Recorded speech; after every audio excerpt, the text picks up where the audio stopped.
During the Millionaire's appointment, a mother of triplets invaded the meeting. Anne took the microphone right away.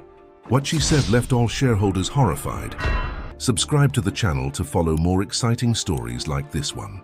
The autumn wind whispered through the ancient oaks surrounding Blackwood Manor, their leaves painting the immaculate lawn in shades of amber and gold. Olivia Bennet pulled her worn cardigan closer as she made her way up the serpentine driveway, her sensible shoes crunching on the gravel. At 23, she carried herself with a quiet dignity that belied her humble circumstances. The imposing Victorian mansion loomed before her, its Gothic spires reaching toward the pewter sky. 6 months ago, when she'd first arrived to interview for the housekeeping position, the sight had intimidated her. Now, it was simply where she spent her days, dusting priceless antiques and polishing silverware that cost more than her yearly salary. "You're early again, Miss Bennet," Mrs. Hughes, the head housekeeper, remarked as Olivia slipped through the service entrance. The older woman's stern expression softened slightly. "The master of the house has returned from his business trip to Dubai. He's brought the young master with him this time." Olivia nodded, trying to ignore the flutter in her stomach at the mention of James Blackwood. At 28, he was already being groomed to take over Blackwood Industries, one of Britain's largest technology conglomerates. She'd only glimpsed him a handful of times during her employment, but each encounter left her feeling strangely unsettled. "The drawing room needs attention first," Mrs. Hughes continued, consulting her ever-present clipboard. "Mind the Ming vase by the window. It's worth more than this entire staff's combined lifetime earnings." The drawing room was bathed in morning light when Olivia entered, armed with her cleaning supplies. She moved methodically through her tasks, losing herself in the familiar routine. The antique grandfather clock in the corner marked the passing minutes with dignified precision. "I didn't realize cleaning could be so graceful." The deep voice startled her, and Olivia whirled around, nearly knocking over a crystal decanter. James Blackwood stood in the doorway, his tall frame silhouetted against the dark wood paneling. He wore a perfectly tailored charcoal suit that probably cost more than her entire wardrobe, his dark hair styled with calculated casualness. "Mr. Blackwood, I'm sorry I didn't hear you come in." Olivia straightened, acutely aware of her plain uniform and practical shoes. "Please call me James." He moved into the room with the easy confidence of someone who had never doubted his place in the world. "You're new here, aren't you?" "I would have remembered you." "I've been here 6 months, sir." Olivia kept her tone professional, though she could feel heat rising to her cheeks under his intense gaze. 6 months? He looked genuinely surprised. "I suppose I've been away more than I realized. Father's been keeping me busy with acquisitions in the Middle East." He picked up a crystal paperweight, turning it in his hands. "And you are?" "Olivia Bennet." "Olivia," he repeated, as if tasting the name. "It suits you. Tell me, Olivia, what does someone like you do for entertainment in this sleepy corner of Surrey?" The question caught her off guard. I read, mostly, and I bake when I have the time." "Bake?" His eyebrows rose with interest. "Anything good?" "I'd like to think so. I used to help at my aunt's cafe before." She trailed off, not wanting to mention how the cafe had closed, forcing her to seek employment at Blackwood Manor. "Before," he prompted. "Before I came here," she finished simply. James studied her with an intensity that made her pulse quicken. "You're different from the others, Olivia Bennet. Most people in this house either fawn over me or pretend I'm invisible. You do neither." "I should return to my duties," Olivia said, gesturing to her cleaning cart. "Have dinner with me." The words hung in the air between them. Olivia blinked, certain she had misheard. "I'm sorry." "Dinner, tonight. I know a lovely little place in London." His smile was confident, practiced. "Unless you're worried about what Mrs. Hughes might say." She should say no.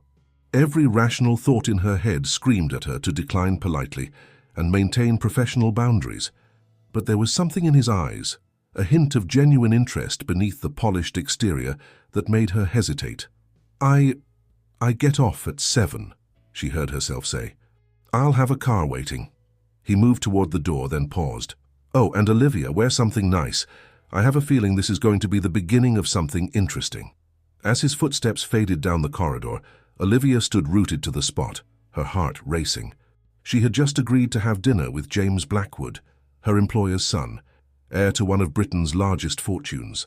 Part of her wanted to run after him and take it back, to retreat to the safety of her ordered, predictable life. Instead, she found herself thinking about the simple black dress hanging in her tiny flat, the one she'd bought on sale and never had occasion to wear. As she resumed her cleaning, her movements more distracted now, she couldn't shake the feeling that her life was about to change irrevocably. The grandfather clock continued its steady rhythm, counting down the hours until 7 o'clock, when Olivia Bennet would step out of her carefully constructed world and into the orbit of James Blackwood, unaware that this decision would set in motion events that would transform both their lives forever. The restaurant was nothing like Olivia had imagined. Instead of the opulent establishments that filled the society pages, James had chosen an intimate bistro tucked away in a quiet corner of Mayfair.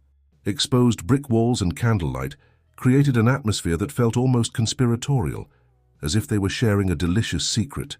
"You seem surprised," James remarked, watching her over the rim of his wineglass. The vintage Bordeaux in their glasses cost more than her weekly salary, but he had ordered it casually, without even glancing at the price. "I expected somewhere more pretentious," he smiled, and for a moment the carefully constructed facade slipped. "I spend enough time in those places for business. Sometimes it's nice to be somewhere real." Olivia smoothed the fabric of her black dress, suddenly conscious of how it paled in comparison to the designer labels that usually surrounded him. "And is that what this is? Something real? You tell me." James leaned forward, his eyes reflecting the candlelight. "There's something refreshing about you, Olivia. No pretense, no agenda. Do you know how rare that is in my world?" The weeks that followed their first dinner became a blur of stolen moments and secret meetings. James would appear unexpectedly during her shifts, pulling her into empty rooms for passionate kisses that left her breathless. Late-night drives in his Aston Martin took them to hidden spots in the countryside, where they would talk for hours under starlit skies. "Tell me about your dreams," he asked one night, as they sat in the Manor's conservatory, long after the other staff had retired. Moonlight filtered through the glass ceiling, casting silver shadows on the exotic plants surrounding them. Olivia traced patterns on the condensation of her water glass. "I've always wanted to open my own patisserie, something small and special, where I could create beautiful things that make people happy. Why don't you?" Reality got in the way. After my parents' accident, there were bills to pay, and then my aunt's cafe closed. She shrugged, trying to keep her voice light. "Dreams are lovely, but they don't pay the rent." James caught her hand, his thumb brushing over her knuckles. "What if they could? I could help you, Olivia. One phone call and you could have your patisserie tomorrow." She withdrew her hand gently. "That's not how I want it to happen. If I achieve my dream, I want it to be because I earned it." "Your pride is both admirable and frustrating," he said, but his smile was fond. "At least let me take you to Paris next weekend. There's a pastry workshop at Le Cordon Bleu that I know you'd love." "James, we need to be careful. If your father found out about us—" "Let me worry about my father." He pulled her close, silencing her protests with a kiss. "Trust me, Olivia. I won't let anything come between us." But reality had a way of intruding on their fairy tale. Olivia noticed the society pages featuring James at charity galas, always with Victoria Hamilton, the elegant daughter of a shipping magnate, on his arm. When she questioned him about it, he dismissed her concerns. "It's just business, darling. Father's companies have dealings with the Hamiltons. Victoria means nothing to me." Yet the photos continued to appear, and whispers among the staff grew louder. Mrs. Hughes began watching Olivia with suspicious eyes, and the other maids grew distant, as if they knew something she didn't. One morning, Olivia was polishing the library's wooden panels when she overheard voices from Richard Blackwood's study next door. "The Hamilton merger is crucial, James," Richard's authoritative voice carried through the wall. "Their shipping routes in Asia could double our market share. Victoria is a suitable match, educated, well-connected, and most importantly from our world." "I understand, Father." James's response was measured, controlled. "Good, because I won't have any distractions derailing this deal. I've heard rumors about you and one of the maids. End it. Immediately." There was a long pause before James replied, "Consider it handled." Olivia's hands trembled as she gripped the polishing cloth. That evening, she found a note requesting her presence in the garden pavilion after her shift. Her heart knew what was coming, but she went anyway, clinging to the hope that she had misunderstood. The setting sun painted the sky in shades of amber and rose as James delivered the fatal blow to their romance. His words were cruel, calculated to leave no room for hope. "Did you really think this was going anywhere?" His laugh was cold, nothing like the warm chuckle she had grown to love. "You were an amusing distraction, nothing more. I have responsibilities, a legacy to uphold. I can't waste any more time playing house with the help." Each word was a dagger, but Olivia refused to cry. She stood tall, her dignity intact, as he dismissed her, not just from his life, but from her position at the manor. "Your severance pay will be deposited in your account. I trust you'll be discreet about our arrangement." Only when she was alone in her tiny flat did Olivia allow herself to break down, her tears falling silently as she clutched the acceptance letter from the Paris pastry workshop, a dream that now felt like ashes in her mouth. She had no way of knowing that fate had already set in motion events that would bind her to James Blackwood, far more permanently than either of them could have imagined. The early morning light filtered through the threadbare curtains of Olivia's new flat in a modest corner of South London. 3 weeks had passed since her dismissal from Blackwood Manor, and she had managed to secure a position as a waitress at a local cafe. The work was demanding, the pay modest, but it helped keep her mind off the heartbreak that still felt fresh. Standing in her tiny bathroom, Olivia stared at the 3rd pregnancy test she'd taken that week, her hands trembling as the double lines appeared with unwavering clarity. Each test had shown the same result, but she had kept hoping they were somehow mistaken. The reality of her situation was becoming impossible to deny. "This can't be happening," she whispered to her reflection, noting the dark circles under her eyes and the pallor of her skin. The morning sickness that she'd initially attributed to stress now made perfect sense, as did the unusual fatigue that seemed to follow her like a shadow. Her first prenatal appointment at the local clinic brought news that made her knees buckle. The ultrasound technician's face had lit up with surprise as she moved the wand across Olivia's abdomen. "Well, Ms. Bennett, it appears you're carrying triplets." The words echoed in her head as she sat in the park afterward, watching children play on the swings while their mothers chatted nearby. 3 babies. She was going to have 3 babies. The irony of it made her want to laugh and cry simultaneously. She, who had always dreamed of having a big family, was now facing the prospect alone. After a sleepless night of deliberation, Olivia knew she had to inform James. Whatever his feelings toward her, he had a right to know about his children. She spent her lunch break composing and recomposing an email, trying to strike the right tone, formal but urgent, informative but not demanding. The response came within hours, curt and dismissive. "I suggest you cease these attempts at extortion. Any further communication will be directed to my legal team. Do not contact me again." Olivia read the message multiple times, each word cutting deeper than the last. She had expected resistance, perhaps even denial, but the cold accusation of extortion felt like a physical blow. The James she thought she knew, the man who had held her under starlit skies and whispered dreams of their future, seemed like a stranger now.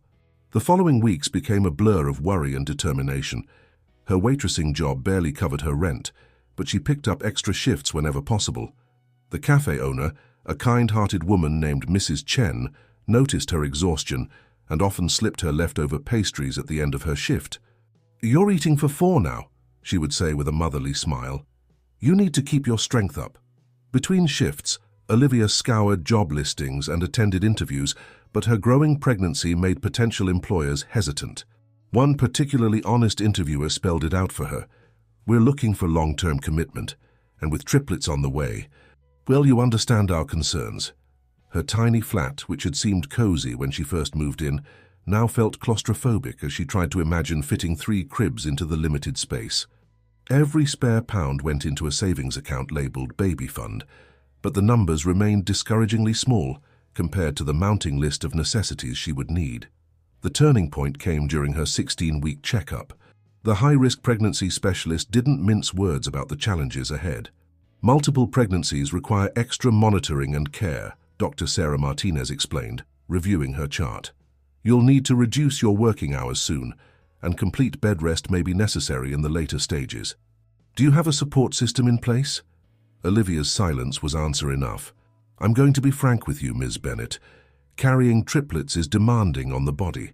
Working long hours on your feet isn't sustainable. You need to consider your options and make arrangements now, before it becomes critical. That evening, sitting on her worn sofa with a cup of chamomile tea, Olivia allowed herself to cry for the first time since receiving James's email. She cried for her lost dreams, for her unborn children, and for the uncertain future that stretched before them. But as the tears subsided, a new determination took hold. She pulled out her laptop and began researching support groups for single mothers and local charities that might help. Her fingers hesitated over a local news website where she'd seen a familiar face. James at a charity gala, Victoria Hamilton on his arm, both smiling for the cameras. The headline announced their engagement and his upcoming appointment as CEO of Blackwood Industries. Closing the laptop firmly, Olivia placed her hands on her slightly rounded belly. "We'll be okay," she whispered to her unborn children. "I don't know how yet, but we'll find a way." As if in response, she felt the first subtle flutter of movement. Too early to be proper kicks, but a reminder that she wasn't truly alone. She had 3 tiny lives depending on her, and for their sakes she would find the strength to face whatever challenges lay ahead. What she couldn't know was that fate was about to send an unexpected ally her way, someone who would change not only her life, but the lives of her unborn children in ways she could never have imagined. The autumn rain pelted against the windows of St. Mary's Hospital as Olivia sat in the waiting room of the prenatal clinic, her hand resting protectively over her expanding belly. At 20 weeks, carrying triplets made her look much further along, and the strain was beginning to show. Her feet were swollen, her back ached constantly, and the doctor's warnings about potential complications weighed heavily on her mind. Today had been particularly challenging. After nearly fainting during her shift at the cafe, Mrs. Chen had insisted she take the rest of the week off.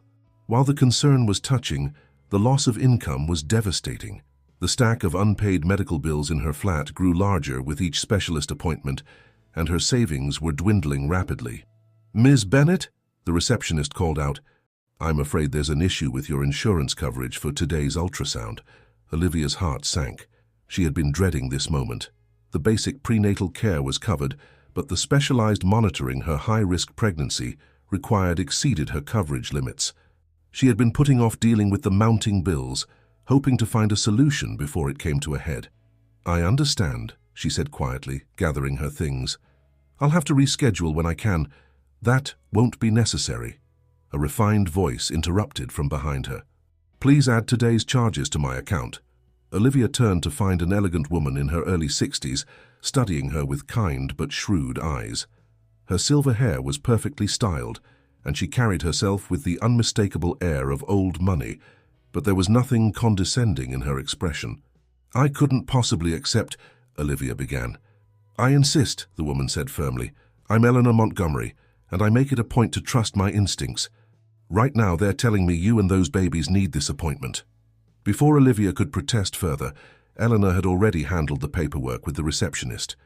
Minutes later, Olivia found herself lying on the examination table, watching in wonder as 3 distinct heartbeats flickered on the ultrasound screen. "Everything looks perfect," Dr. Martinez announced. "Would you like to know the genders?" Olivia glanced at Eleanor, who had somehow naturally assumed the role of support person, holding her hand as if they'd known each other for years. The older woman squeezed her fingers encouragingly. "Yes," Olivia whispered. "Please. 2 girls and a boy," the doctor said with a smile. "All developing beautifully, though I'm still concerned about your stress levels. Have you been able to reduce your working hours as we discussed?" The question hung in the air, and Olivia felt tears threatening. "I'm trying to figure something out. She'll be taking proper care of herself from now on," Eleanor interjected smoothly. "I'll make sure of it." After the appointment, Eleanor insisted on taking Olivia to tea at a charming patisserie nearby. Over delicate pastries and Earl Grey, Olivia found herself sharing her story, her childhood dreams of opening a bakery, her time at Blackwood Manor, and the circumstances that led to her current situation. She carefully avoided mentioning James's name, but Eleanor's expression suggested she understood more than Olivia was saying. "My dear," Eleanor said finally, "I believe our meeting today was no accident. I've spent my life building successful businesses, but lately I've been looking for something more meaningful to invest in. Would you be interested in a proposition?" Olivia tensed, remembering James's accusation of extortion, but Eleanor quickly continued. I own several properties in London, including a lovely little cottage in Chelsea with a garden. It's been sitting empty since my sister moved to France. I'd like you to live there, rent-free, until you get back on your feet. In exchange, you can help me with some light bookkeeping work that you can do from home. But you don't even know me, Olivia protested weakly. Eleanor's eyes twinkled. I'm an excellent judge of character, my dear. Besides, I've always wanted grandchildren, but my son and his wife chose not to have children. Perhaps this is the universe's way of giving us both what we need. As they continued talking, Eleanor's proposition expanded. Not only would she provide housing, but she also wanted to invest in Olivia's dream of opening a patisserie. Consider it a business partnership, she insisted. I'll provide the capital and business expertise. You provide the talent and vision. Once you're ready, after the babies are born, of course. Olivia felt overwhelmed by the unexpected kindness. I don't know how I could ever repay you. Allow me to be part of these children's lives. Let me spoil them a bit and share in their milestones. That will be payment enough. Eleanor paused, her expression growing serious. And Olivia, whatever happens in the future, whatever storms may come, know that you won't face them alone anymore. As they left the patisserie, the rain had stopped, and weak sunlight broke through the clouds. Olivia felt something she hadn't experienced in months: hope. She didn't know then that Eleanor Montgomery wasn't just offering her a lifeline, she was providing her with the tools and support she would need to face the biggest confrontation of her life. Eleanor helped her into a waiting car, already making plans for the move to Chelsea. Rest, dear, she said firmly. Let someone else carry the burden for a while. You focus on growing those precious babies.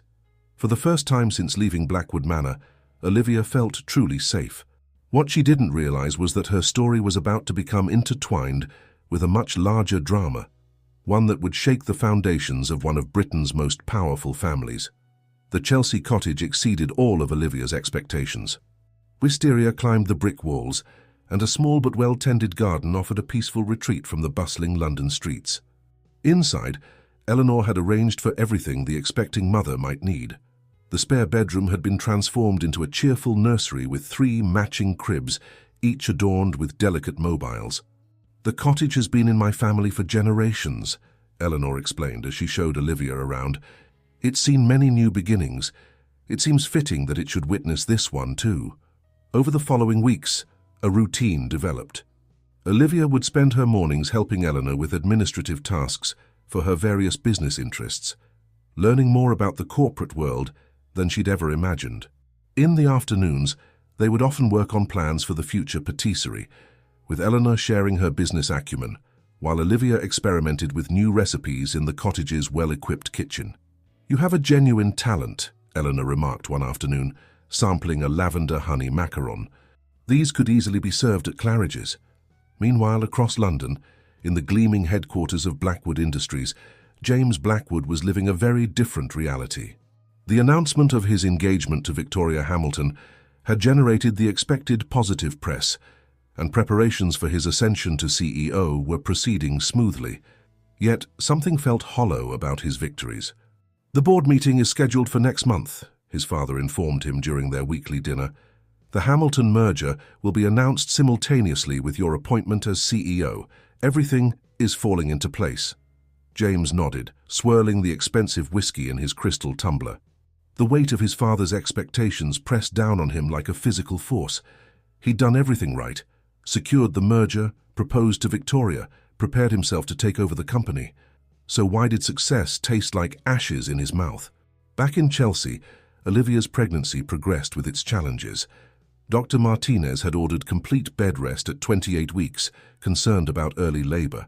Eleanor transformed the cottage's living room into a comfortable command center, complete with a hospital-grade bed and monitoring equipment. Don't worry about expenses, Eleanor insisted when she saw Olivia's concerned expression. Consider it an investment in my future grandchildren. During the long days of bed rest, Eleanor brought in experts to teach Olivia about business management, accounting, and marketing. If you're going to run your own patisserie, she declared, you need to understand every aspect of the business. One evening, as they reviewed a business plan, Eleanor's tablet displayed a news notification about Blackwood Industries.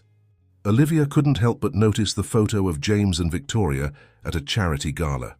"The business world is smaller than you might think," Eleanor said carefully, observing Olivia's reaction. "I've known Richard Blackwood for years. His son seems to be following perfectly in his footsteps." "Some footsteps should be questioned, not followed," Olivia replied quietly, her hand resting on her growing belly. Eleanor's eyes sparkled with approval. "Precisely, my dear. Success without integrity is merely achievement, not triumph." As her due date approached, Olivia found herself transformed, not just physically, but mentally. The timid housemaid who had fallen for James's charm was gone, replaced by a woman who understood her own worth. Eleanor's mentorship had shown her that true strength came not from wealth or status, but from character and determination. "The babies could arrive any day now," Dr. Martinez announced during a home visit. "But thanks to the excellent care you've received, they're doing remarkably well." That evening, Eleanor sat with Olivia in the garden, watching the sunset paint the sky in shades of pink and gold. "Have you thought about names?" she asked. "Sophie, Lucas, and Emma," Olivia replied without hesitation. "Sophie for my mother, Lucas for my father, and Emma, well, Emma just feels right." "Perfect choices," Eleanor approved. Then, after a pause, "You know, dear, at some point the truth will have to come out. These children are Blackwoods, whether James acknowledges it or not." Olivia met her mentor's gaze steadily. "I know. But when that moment comes, it won't be about him anymore. It will be about them, about their right to know their heritage." Eleanor nodded, a glimmer of something like mischief in her eyes. "The board meeting to announce James as CEO is in 3 weeks. Richard Blackwood has invited all major shareholders and press to witness his son's crowning moment." "How do you know this?" Olivia asked, though she suspected she knew the answer. "Because, my dear, I own 15% of Blackwood Industries shares." Eleanor's smile was cat-like, a fact that Richard conveniently tends to forget. Perhaps it's time to remind him and his son that true legacy is built on more than just profit margins and merger deals. As night fell over London, two worlds continued on their separate paths, unaware that they were about to collide in a way that would change everything. In his penthouse apartment, James reviewed merger documents, trying to ignore the growing sense of emptiness in his perfectly ordered life. And in a cottage in Chelsea, Olivia felt her babies move beneath her heart, knowing that soon she would need to fight not just for her own dignity, but for their future. The pieces were falling into place for a confrontation that would shake the foundations of both worlds. But first, 3 tiny lives would make their entrance into the world, setting in motion events that neither James nor his father could have anticipated. The emergency lights of St. Mary's Hospital cast a fluorescent glow over the corridor as Eleanor paced anxiously outside the delivery room. It was 2 weeks before the scheduled C-section, but the triplets had other plans.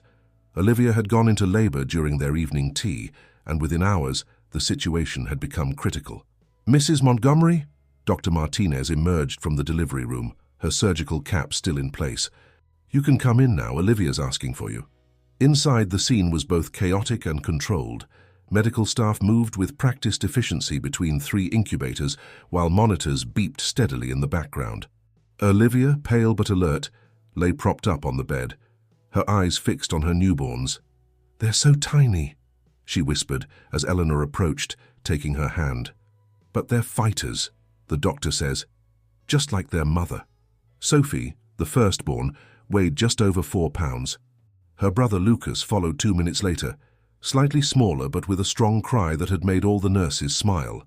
Emma, the youngest by 3 minutes, was the smallest at barely 4 pounds, but her grip on the nurse's finger had been remarkably strong. "They're absolutely perfect," Eleanor declared, tears gleaming in her eyes. "And they already have distinct personalities. Look at Sophie there, surveying her new kingdom. Lucas is completely peaceful, and little Emma, well, she's definitely the spirited one." The next few weeks became a blur of NICU visits, kangaroo care sessions, and endless consultations with specialists. Eleanor practically moved into a private room she'd arranged next to the NICU, ensuring that Olivia could spend every possible moment with her babies while still getting the rest she needed to recover.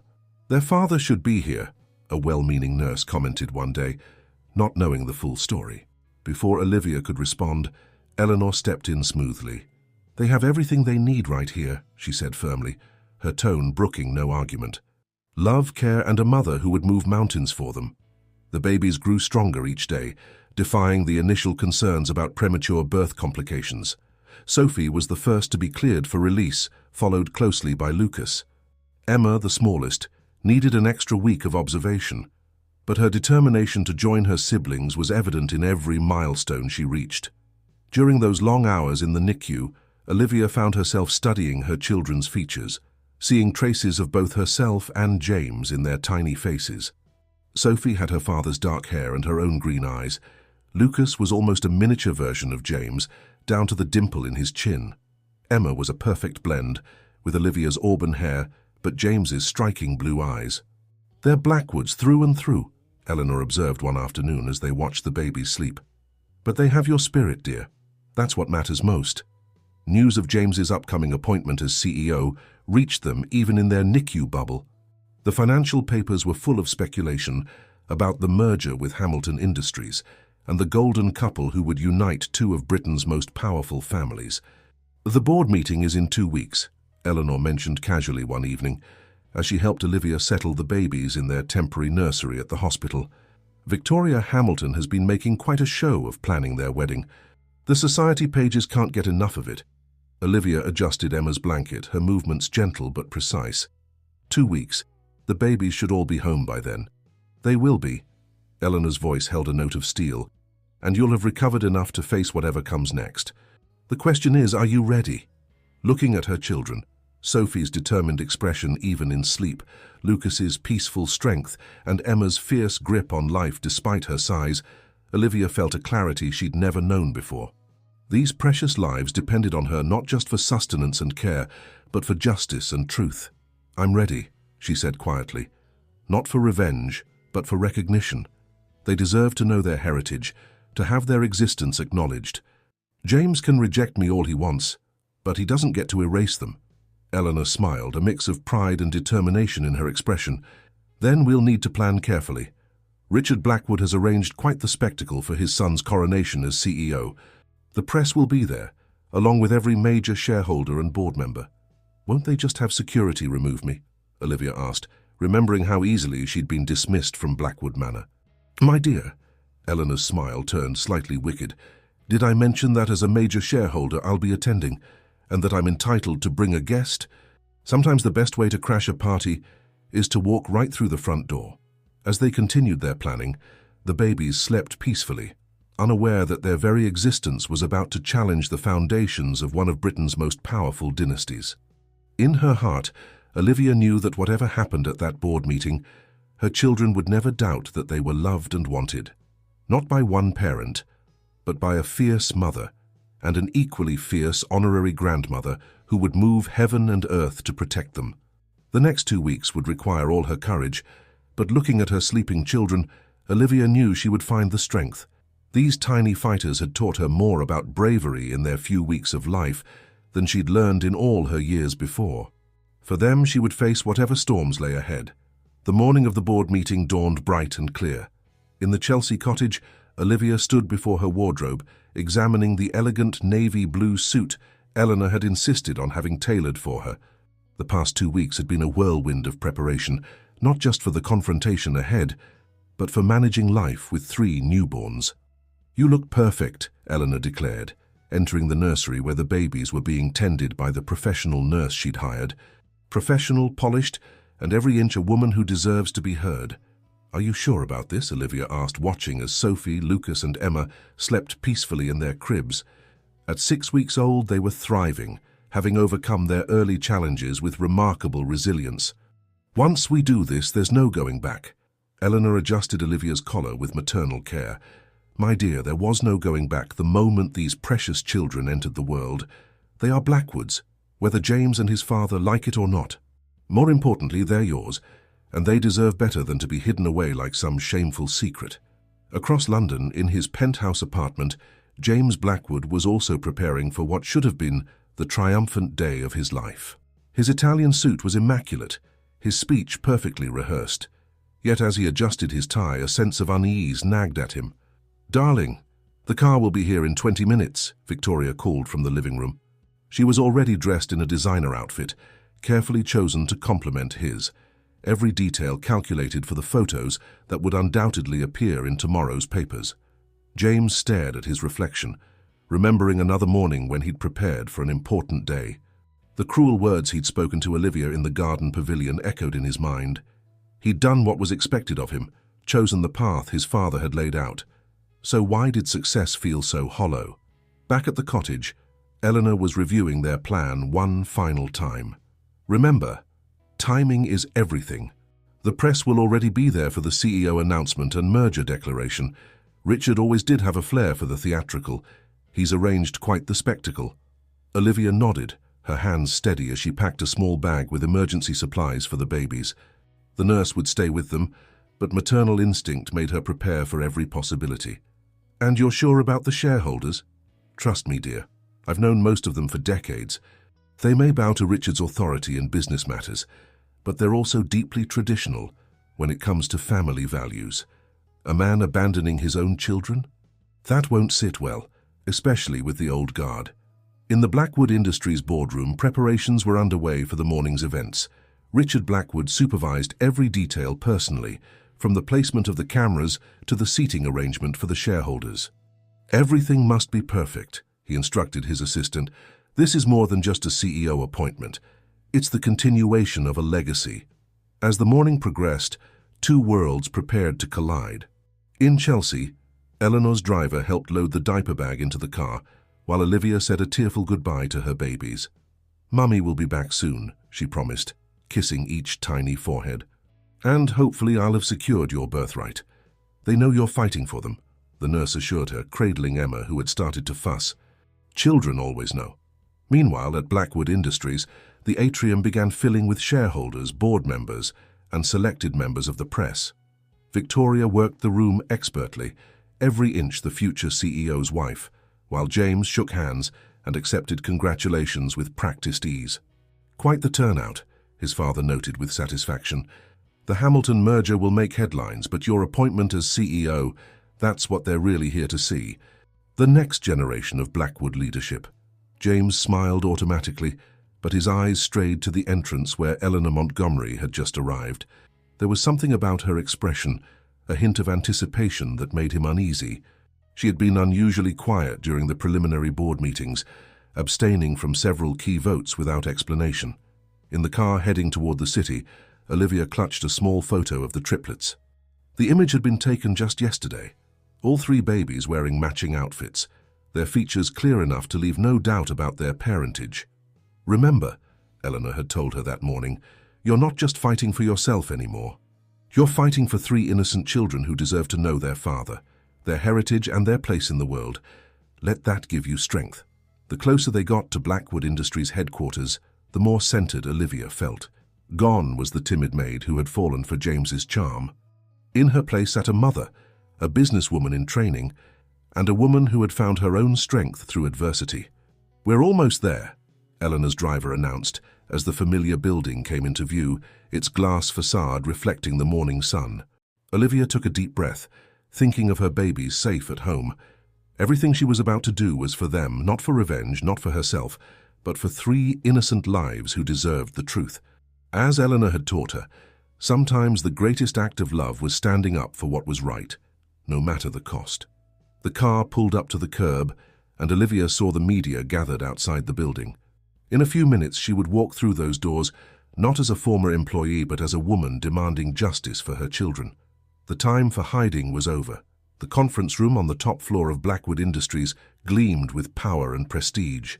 Floor-to-ceiling windows offered a panoramic view of London's skyline, while the polished mahogany table reflected the determined faces of those gathered around it. Photographers jostled for position near the entrance, their cameras ready to capture what they believed would be a simple changing of the guard. James stood at the head of the table beside his father, the perfect picture of corporate success. Victoria sat in the front row, her engagement ring catching the light as she smiled for the cameras. The atmosphere was thick with anticipation as Richard Blackwood approached the podium. "Distinguished board members, honored shareholders, members of the press," Richard began, his voice carrying the weight of authority. Today marks not just a transition of leadership, but the continuation of a legacy that has defined British industry for generations.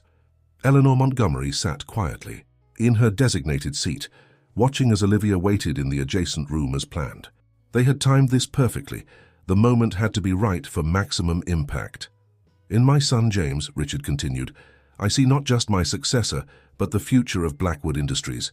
His upcoming marriage to Victoria Hamilton represents not just a personal union, but a merger that will strengthen both our companies and create unprecedented opportunities in the Asian markets." James maintained his practiced smile, but something in Eleanor Montgomery's steady gaze made him shift. Uncomfortably, there was a knowing look in her eyes that seemed to cut through his carefully constructed facade.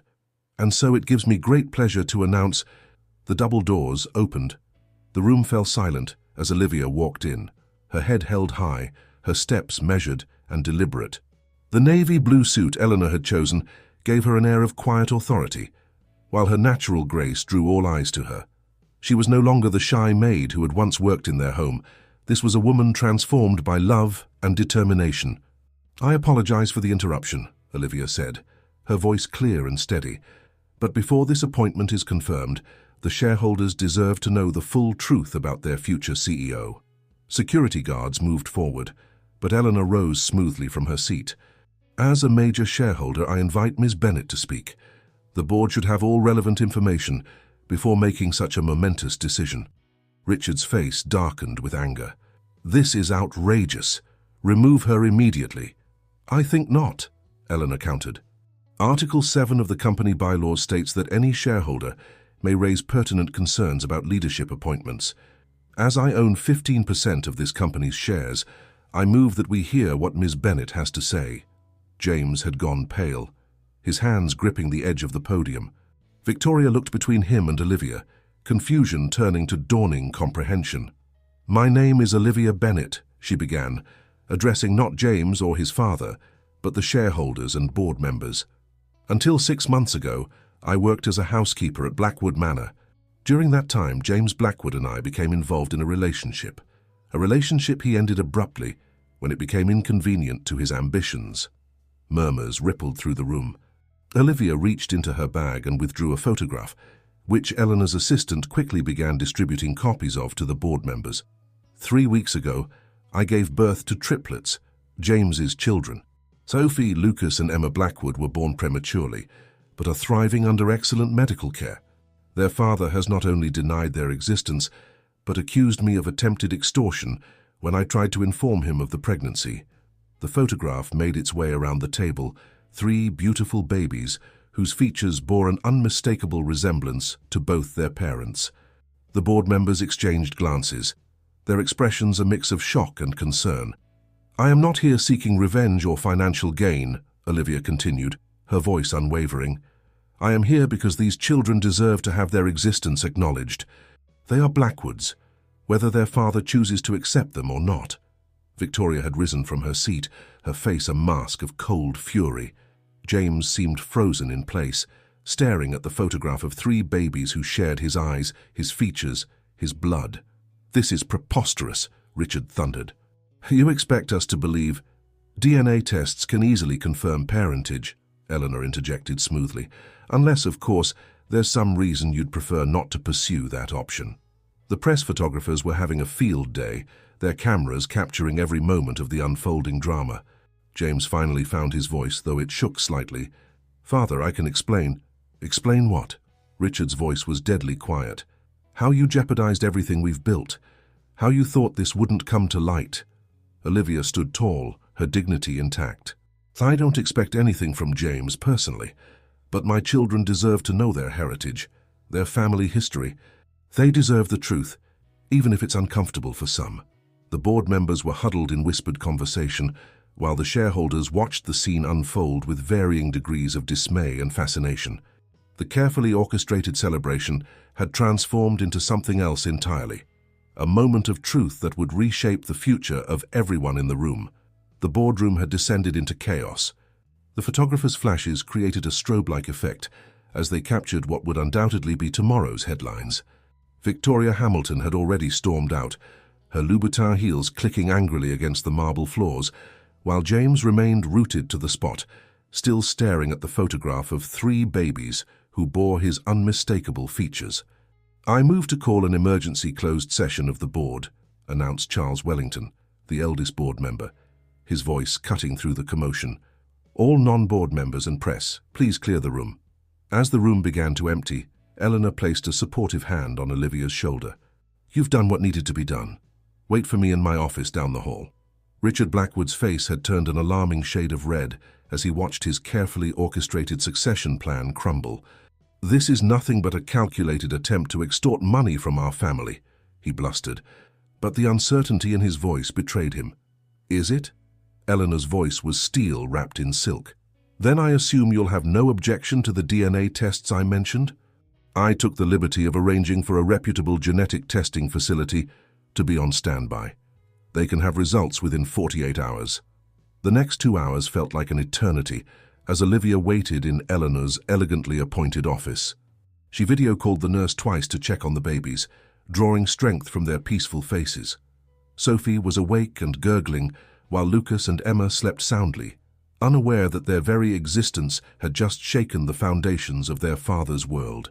Finally, Eleanor returned, her expression unreadable.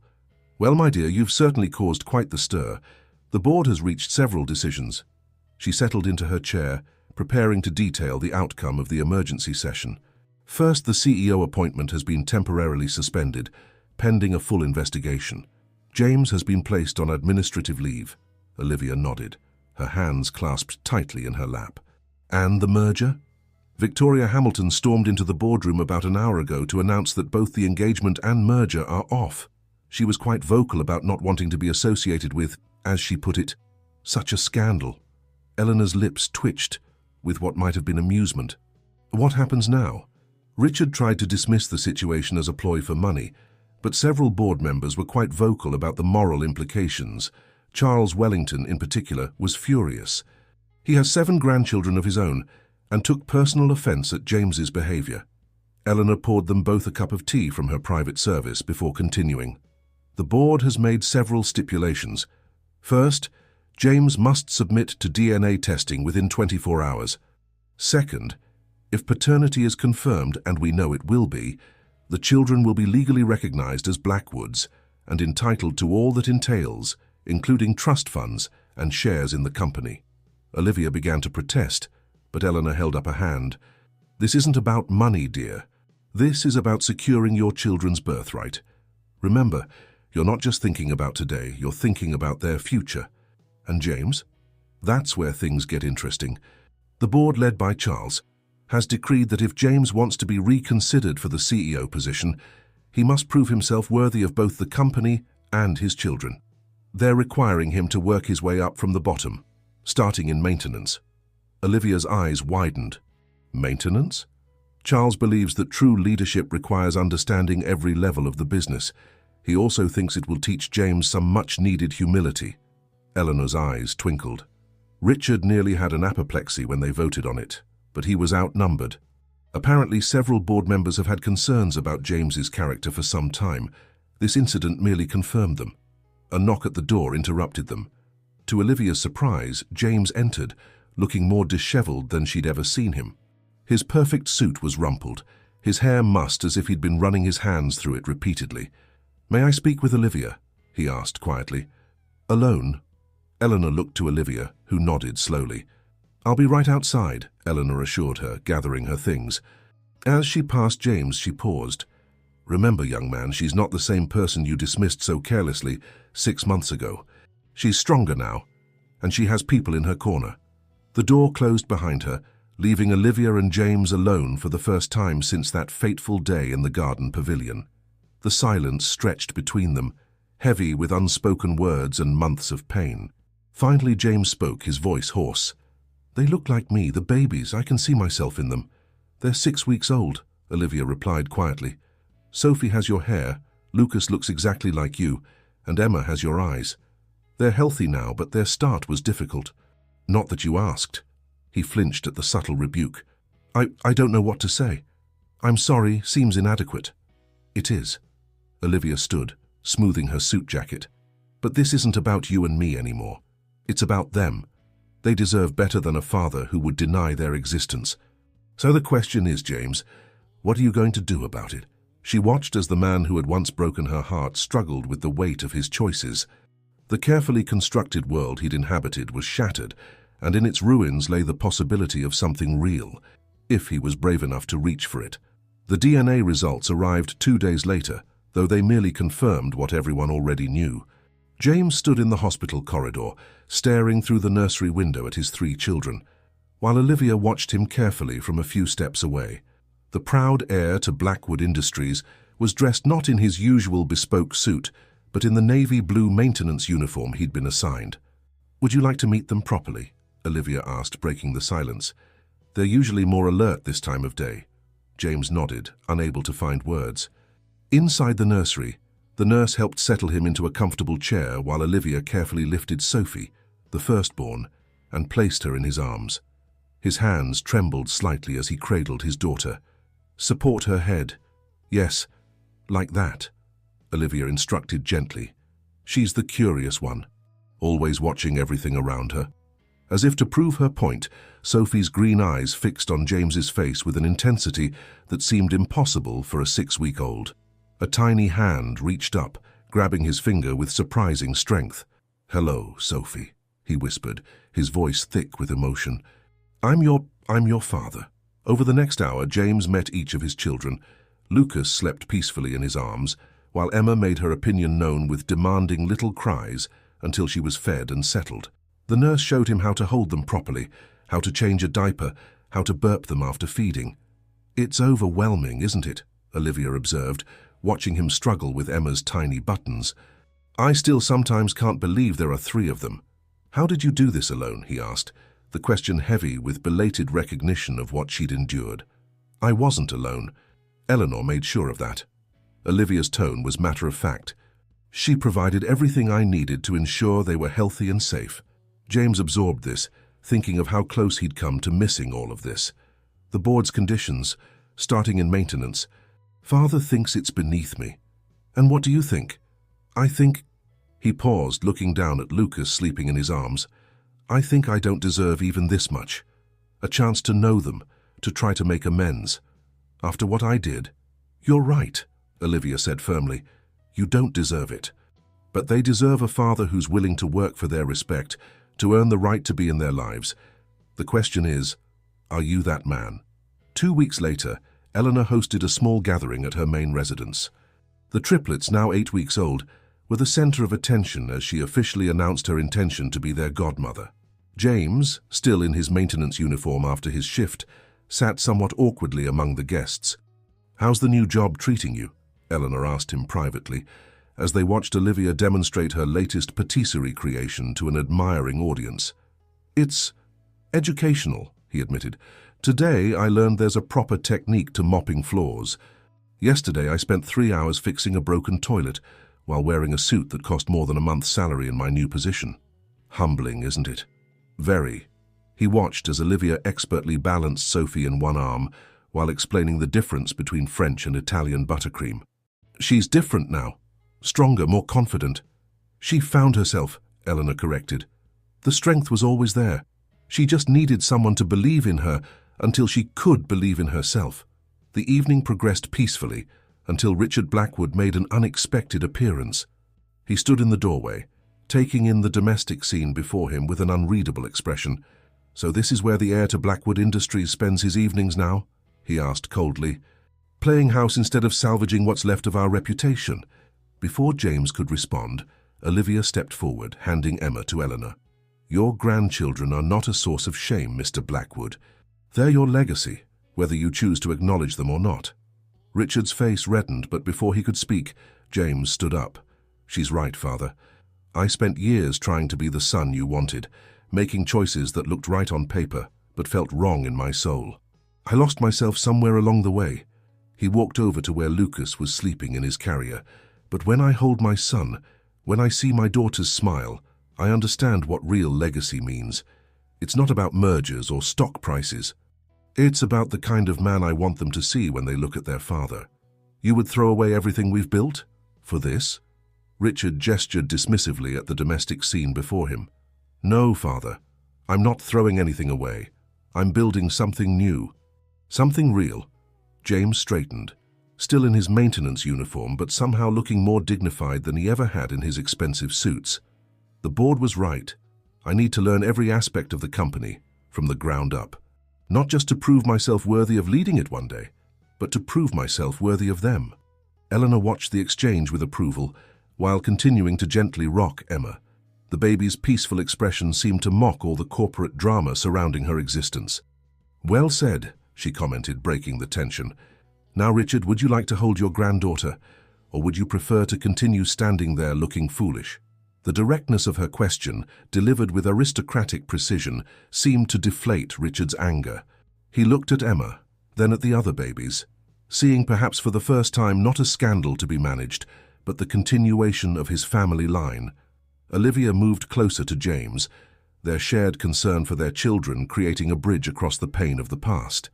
They weren't reconciled, not yet, but they were finding a new way forward, one that put their children's welfare above all else. As the evening drew to a close, the future began to take shape, not the one anyone had planned, but perhaps the one they all needed.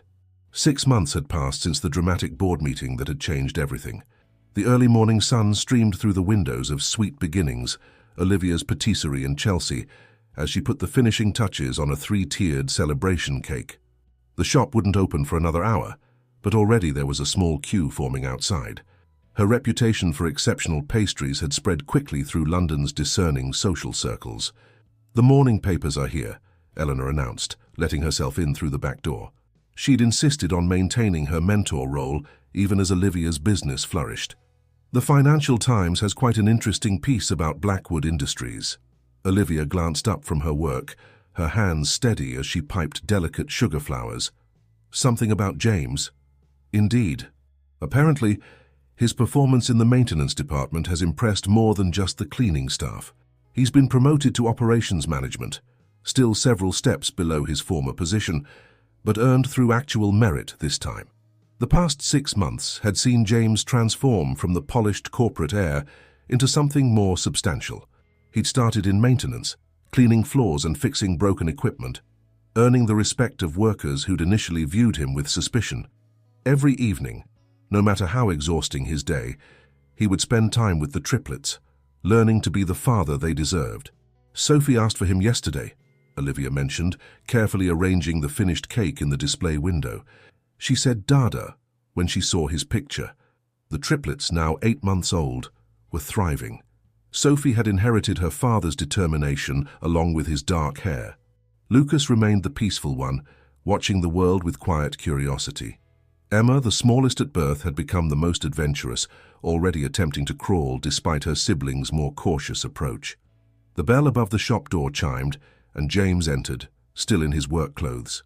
A smudge of dirt marked his cheek, and his hands showed the calluses of manual labor, a far cry from the manicured executive he'd once been. "Sorry I'm early," he said, looking around the empty shop. "I wanted to see the place before my shift starts. The new equipment is being delivered today, and I thought I could help supervise the installation." Olivia nodded, appreciating both the offer and the careful way he maintained appropriate boundaries.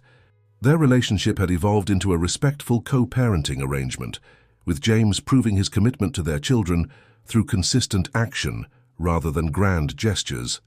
"The babies are upstairs with the nanny," she told him. "They just had breakfast, but I'm sure they'd love to see you before you start work." The apartment above the patisserie had been Eleanor's suggestion, a place where Olivia could live and work while keeping the children close. The space had been transformed into a warm home, with a professional nursery and plenty of room for the triplets to grow. As James headed upstairs, Eleanor watched him go with a thoughtful expression. "He's changed," she observed. "The board members have noticed too." Charles Wellington mentioned that James's quarterly reports from the maintenance department showed more insight into operational efficiency than any consultant's analysis. "He's learning the business from the ground up," Olivia agreed, beginning to prepare the morning's batch of croissants. Her hands moved with practiced efficiency, folding the butter-laden dough with expert precision. "Last week he implemented a new cleaning schedule that reduced overtime costs while improving overall cleanliness ratings. The sound of baby laughter drifted down from upstairs, followed by James's deeper chuckle. A few minutes later, he reappeared, his tie slightly askew from baby hands, but his expression peaceful. "Lucas is definitely ready for crawling," he reported. "He almost made it to his toy box this time. And Emma's got another tooth coming in." "The pediatrician said they're all developing perfectly," Olivia said, sliding the croissants into the industrial oven.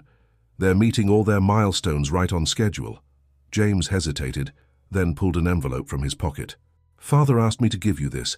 It's an invitation to the annual Blackwood Foundation Charity Gala. He wants the children there, officially as his grandchildren." Olivia paused in her work, flour dusting her chef's apron.